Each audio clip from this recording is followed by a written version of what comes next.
Recording studio Ekangar सराय।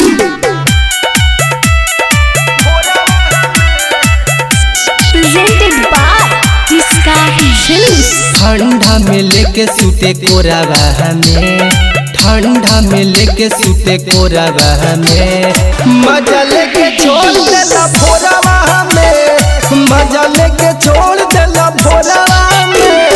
करेला प्यार हुआ जोराबा में, करेला प्यार हुआ जोराबा में, मजा लेके छोड़ देला भोरवा में, मजा लेके छोड़ देला भोरवा में।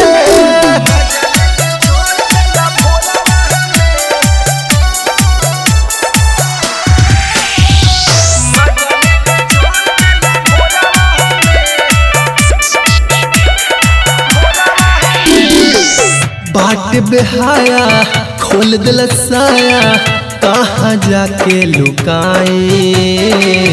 बथ कमरिया दुख पजरिया, खाली दर्द के दवाई।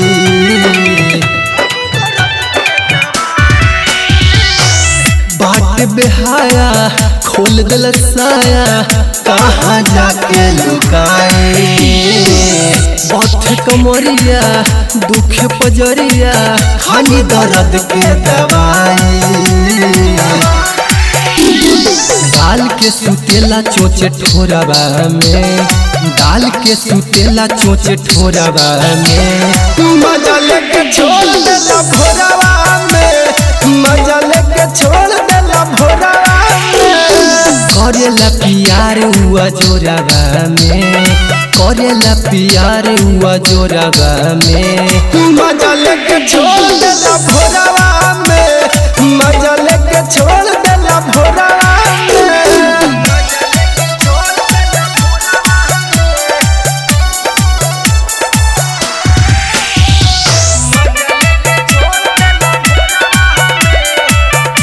किसका रिकॉर्डिंग स्टूडियो एकंगर सराय। राइटर मनीष राजे बाट बेहाया, तनिको ना दूर हटेले। हमरो जवानी के कोइले पानी पानी, आके भीरी सटेले।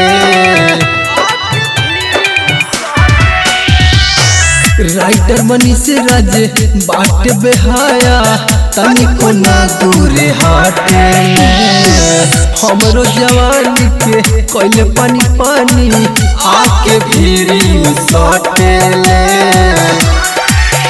हाथ डाल के सुतेला उठी कोराबा में, हाथ डाला ले रहे लाठी कोराबा में, मजा लेके छोड़ देला भोरवा में, मजा लेके छोड़ देला भोरवा में। करेला प्यार हुआ जोराबा में, करेला प्यार हुआ जोराबा में, मजा लेके छोड़ देला भोरवा में, मजा लेके छोड़ देला भोरवा में। किसका रिकॉर्डिंग स्टूडियो एकंगर सराय।